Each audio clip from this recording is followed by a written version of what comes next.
Hi, and thanks for logging on to the daily DVAR Halacha. And here's a brand new Halacha for it's for Sunday, 30th day of December, 22nd day of TEVES. Here we go. We're continuing on in a law that we were doing back on Friday. I'll remind you what the conclusion was. Any food that's important enough that it's served on the table of kings and it is not eaten raw, well, any food that's that important must be cooked by a Jew for a Jew to eat it. Okay, so a great example of that would be meat.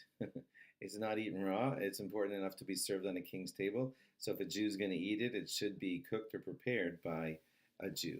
We were on the topic as to whether this applies to different potato products. Okay, so now it's going to hit home because in today's halacha, we're going to explore potato chips. You and I buy them all the time from companies that aren't Jewish. Those potatoes are cooked not necessarily by Jews. They're made at the big plant wherever those potato chips are produced. And if potato chips are important enough to be served at a king's table, then you would only be able to eat potato chips if they were cooked by Jews. And you'd have to see on the packaging, if you were a good Orthodox Jew who follows this rule, then you'd have to say, well, let me see if it's Bishul Yisrael. Were these potato chips cooked by Jews? Well, the thing is that most rabbis have decided that potato chips are not quite fancy enough to be served at a king's table. Sure, there are probably kings who do enjoy eating a potato chip now and then, but it's not something that you would serve, as a kingly item on a kingly table. And therefore, it should not need the cooking of a Jew. And therefore, you'd be fine buying any potato chip out there. As long as we know that the ingredients are kosher, we wouldn't really care whether a Jew cooked it or not. But remember, if you were with me on Friday, that we said, wait a minute, but there are some forms of potato that are served on a kingly table. So a potato is important because there are certain types of potato dishes that a king would have served at his stately meal. And also it's never eaten raw, so maybe that makes potato chips in that same category, and we would have to have all potato chips cooked by Jews only. There are a lot of rabbis who say, yeah, but the potato chip is in its own category and it itself is never served at a stately dinner on a king table, and therefore they don't have to be cooked by a Jew.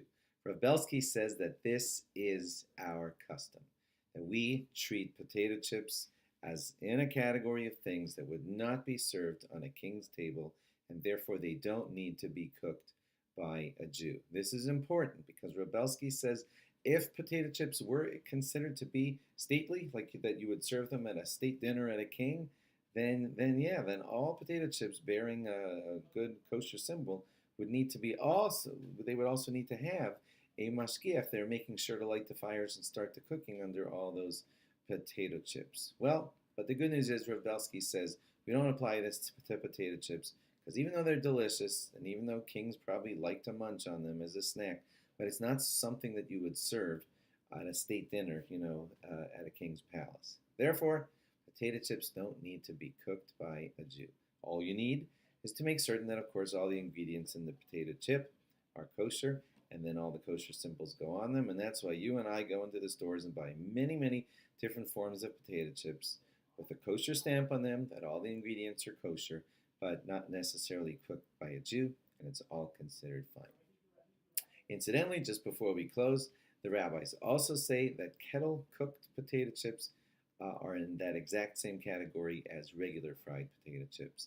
They don't need to be cooked by a Jew. So go ahead and go to the store and buy yourself any potato chip that has a good kosher symbol on it, and you won't have to check if it was cooked by a Jew or not. Thanks for logging on, and log on again tomorrow for more. Bye-bye.